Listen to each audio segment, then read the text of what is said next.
Assalamualaikum Bapak. Waalaikumsalam Bu. Perkenalkan Bapak, saya Kusuma Dewi dari SMK Makan Cirebon, CDP Angkatan 9.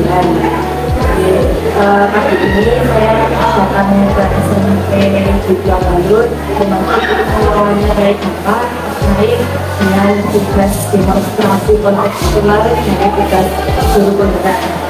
Terima kasih Bu Kusuma Dewi dari SMK Ma'arif 1. Kita siap untuk wawancara tentang apa juga dari Terima kasih Bapak. Selama Bapak memimpin di SMP yang di Juara ini, tentunya Bapak menemui berbagai kasus di sekolah yang berkaitan dengan dilema etika dan rujukan moral. Dalam kesempatan ini, saya ingin menggali lebih dalam bagaimana Bapak dalam pengambilan keputusan dari kasus-kasus tersebut, Pak. Terima kasih. Jadi memang di suatu kerja, contohnya di SMP Negeri 12 ini, memang juga ada kejadian tentang dilema kasus yang ada hubungannya dengan kegiatan sehari-hari, baik dari guru, baik dari tata usaha ataupun dari siswa, begitu. Selama ini kira-kira bagaimana Bapak mengidentifikasi kasus-kasus yang merupakan dilema etika atau rujukan moral di sekolah ini? Begini, di sekolah ini saya selaku kepala sekolah mempunyai suatu program adalah suatu cara supaya kita itu bisa memahami bagaimana Bapak Ibu guru kita yang ada di kelas kita, bagaimana tata usaha yang ada juga, dan bagaimana siswa-siswa kita, dan hingga apabila terjadi sesuatu kita bisa dapat menangani apa yang menjadi permasalahan dari anggota di kita. Kemudian bagaimana Bapak menjalankan pengambilan keputusan di sekolah, terutama untuk kasus-kasus di mana ada dua kepentingan yang sama-sama benar atau sama-sama mengandung nilai objektif. Kita usahakan antara saya, guru, karyawan, dan juga itu terjadi keterbukaan dan kejujuran. Jadi bagaimana dari saya, kepala sekolah, dari guru, karyawan juga saling duduk dan saling percaya, saling mempunyai hubungan yang baik supaya kalau ada permasalahan bisa diselesaikan dengan baik. Kemudian untuk langkah-langkah atau prosedur pengambilan keputusan biasanya seperti apa? Jadi begini Ibu, kalau ada permasalahan yang menyangkut dari guru, ya kita dari awal kan sudah menanamkan suatu kebelaan kejujuran dan komunikasi yang baik. Ya kita mengundang guru tersebut untuk dialog dengan saya, apa permasalahan yang terjadi, apa kehendak dari guru tersebut, nanti akan kita bicarakan bersama, akan kita cari langkah tengah jalan terbaik sehingga permasalahan tersebut bisa selesai dengan baik. Kemudian hal-hal apa saja yang Bapak anggap efektif dalam pengambilan keputusan pada kasus-kasus dilema etika tersebut? Ini yang pertama tadi kejujuran, yang kedua adalah keterbukaan, ketiga akan kita lihat permasalahan seperti apa. Contohnya ada seorang guru minta izin ke saya untuk meninggalkan tugas keseharian, akan kita dalami, kita lihat. Saya percaya dari guru tersebut menyampaikan saya secara terbuka dan jujur, ya akan kita pelajari dan akan kita cari jalan solusi yang terbaik apabila itu bisa dilaksanakan pas tidak mengganggu pembelajaran tugasnya di sekolah, yaitu untuk belajar. Tapi kalau itu wajib dan menyangkut hal-hal yang ada dengan keselamatan orang lain, misalnya mengantar suaminya atau istrinya atau anaknya ke rumah sakit, ya kita beri toleransi, permasalahan dari guru tersebut selesai, dan nanti untuk ketugasan itu juga dengan tetap tidak meninggalkan langsung, tetapi ada hal yang harus disampaikan ke teman tidaknya atau tidak. Kemudian untuk tantangannya sendiri itu seperti apa? Tantangan dalam pengambilan keputusan. Tentunya tantangan dalam pengambilan keputusan ini kita itu sebetulnya sering menemui itu tentang bagaimana dalam kehidupan itu orang itu pengennya dipahami. Orang itu pengen dipahami, tapi dia tidak memahami orang lain. Nah, kita selaku yang ada di SMP Negeri Bogor mencanangkan bagaimana seseorang itu bisa memahami orang lain, bisa memahami dirinya sendiri sesuai dengan kedudukannya dan tugasnya. Jadi nanti tidak akan terjadi bedanya pertentangan kepentingan. Kalau sama-sama bisa memahami bagaimana kedudukan selaku pimpinan, bagaimana selaku misalnya guru, karyawan atau konstitusi. Kemudian tadi kan Bapak menyampaikan bahwa memiliki program dulu Pak. Apakah ada atau khusus dalam menjalankan program tersebut? Ada tuh, jadi kita tuh setahun minimal ada 4 kali. 4 kali itu pertama kita kan mempunyai rapat di awal tahun. Nah, di awal tahun itu kita buat kesepakatan bagaimana selama 1 semester itu bekerja dan kita dituangkan dalam SKP dan nanti kami ada penilaian kerja dulu dan di akhir ada evaluasi. Nah, nanti di awal semester ada pertemuan awal dan di akhir semester ada evaluasi bagaimana jalannya kebijakan. Namun di sela-sela itu juga banyak kita selipkan dalam kegiatan rapat dinas. Rapat dinas kan banyak sekali tentang persiapan PPDB, persiapan ulangan umum atau penilaian, persiapan ujian dan sebagainya. Jadi program minimal ada 4 kali tentang bagaimana itu merencanakan program dan evaluasi. Setiap kemudian ada 2. Jadi ada awal dan akhir dan awal dan akhir seperti itu.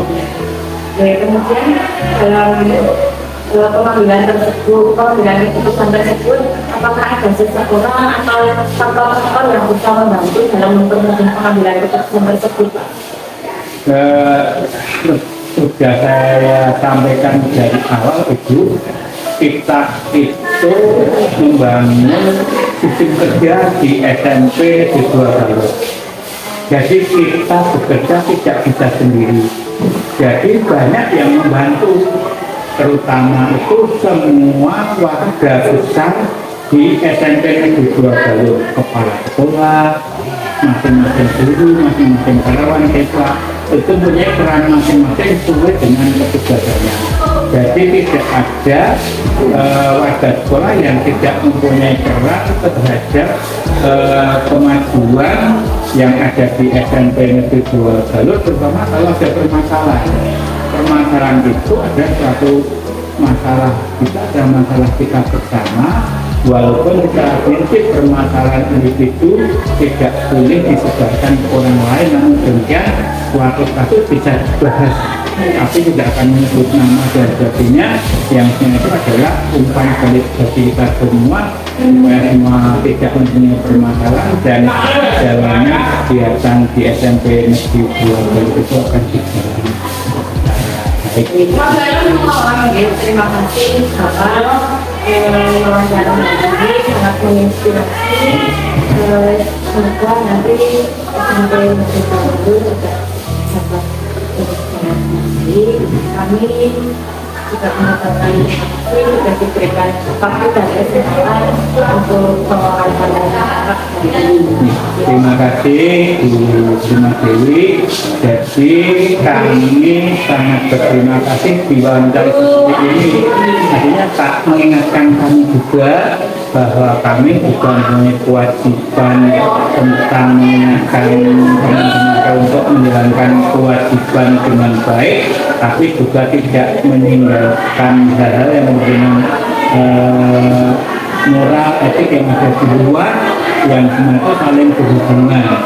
Jadi nanti saya juga terima kasih atas wawancara ini bisa memberi inspirasi saya juga bahwa dengan seperti ini kita kalau dapat meningkatkan pelayanan utama terhadap masyarakat yang menyekolahkan anak di sekolah kita supaya kita itu bisa berjalan dengan baik, karena tugas pendidikan kan tidak hanya di sekolah tapi dari sekolah, dari keluarga, dan dari masyarakat, dan sinergi ini dapat berjalan dengan baik dan semuanya tidak saling memahami. Terima kasih. Waalaikumsalam warahmatullahi wabarakatuh.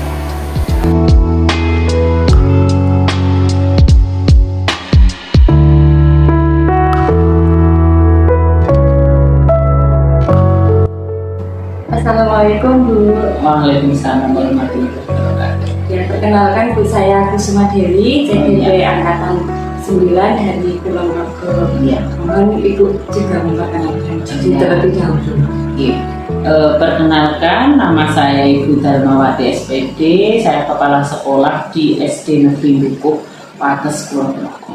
Iya, terima kasih Bu. Maksud kedatangan saya ke sini itu akan mewawancara Ibu terkait ketugasan saya dalam guru penggerak dari tugas modul 3.1 demonstrasi kontekstual tentang dilema etika. Oke.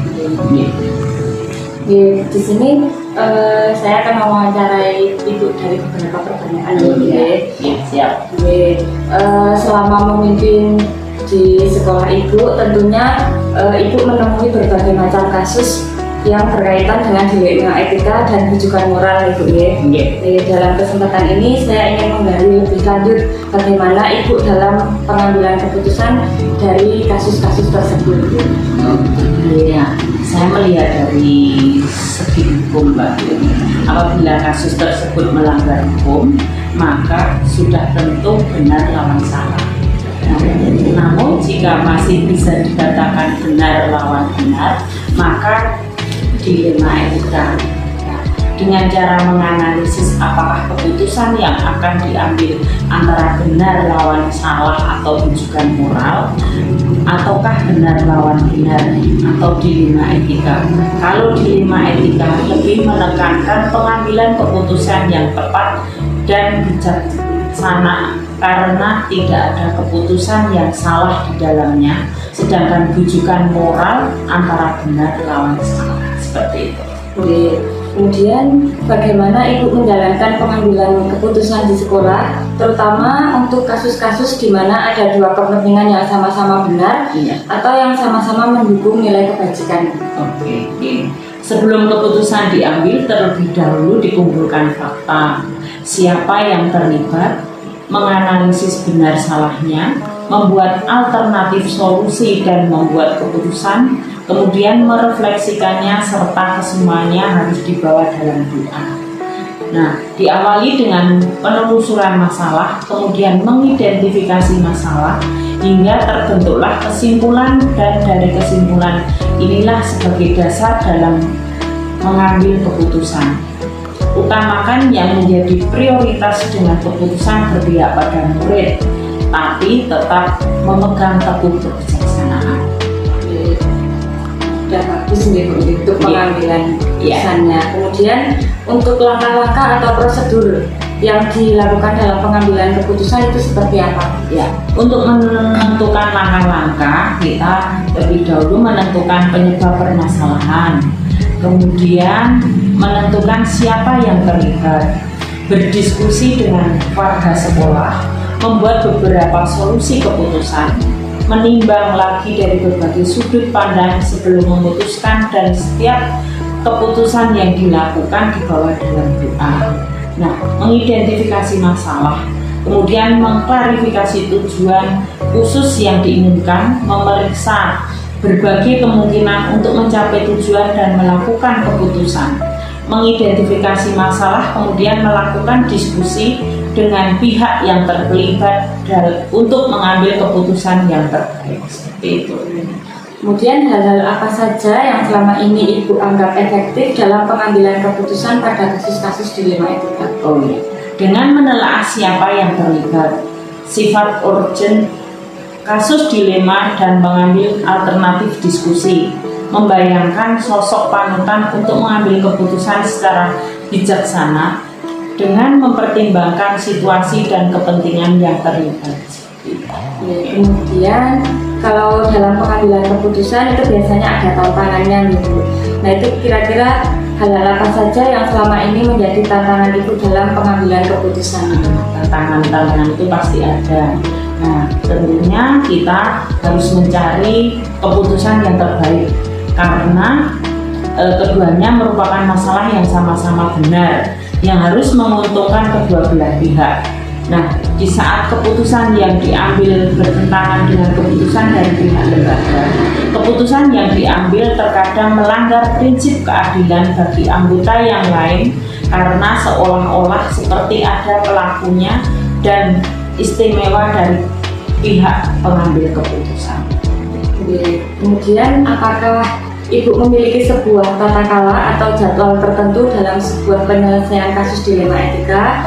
Apakah Ibu juga langsung menyelesaikan masalah itu di tempat atau memiliki sebuah jadwal untuk menyelesaikannya?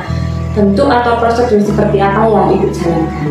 Ada yang melalui jadwal, ada yang langsung diputuskan. Nah, jika masalahnya biasa atau ringan, itu maka langsung diputuskan. Tapi jika masalahnya berat, maka dilakukan proses seperti yang dijelaskan di poin 3 tadi, sesuai dengan tingkat kompleksitas kasus yang terjadi. Nah, seringkali masalah diselesaikan pada saat itu juga, tapi ada juga masalah yang memang harus diselesaikan pada jadwal tertentu dan sesuai dengan keperpihakan pada siswa. Kemudian apakah ada seseorang atau faktor-faktor yang selama ini mempermudah atau membantu Ibu dalam pengambilan keputusan tersebut? Ada. Oke. Selalu mengajak warga sekolah, stakeholder, wali murid, orang-orang yang memiliki kedekatan dengan permasalahan pihak yang terkait, dengan permasalahan dan aturan yang berlaku dari lembaga serta pola pikir dari tokoh yang diidolakan, keluarga dan pihak yang terkait dalam suatu permasalahan. Terima kasih Ibu. Nah, untuk dari semua yang Ibu sampaikan tadi, kemudian dari wawancara yang kita lakukan, itu pembelajaran apa yang dapat Ibu petik dari pengambilan keputusan yang Ibu sampaikan tadi? Saya menjadi lebih bijaksana dalam menganalisis sebuah permasalahan untuk dijadikan pertimbangan menentukan solusi. Nah, setiap pengambilan keputusan harus dilakukan sesuai dengan nilai kebajikan dan berpihak pada murid. Setiap pengambil keputusan pasti akan memiliki sebuah risiko. Nah, maka dari itu buatlah suatu keputusan yang paling meminimalisir risiko yang akan terjadi, seperti itu. Jadi Kak Nise, sepertinya sudah cukup Bu untuk wawancara hari ini. Terima kasih untuk waktu yang disempatkan. Maaf jika sama-sama tidak mengganggu. Sama-sama. Demikian Ibu, assalamualaikum. Waalaikumsalam.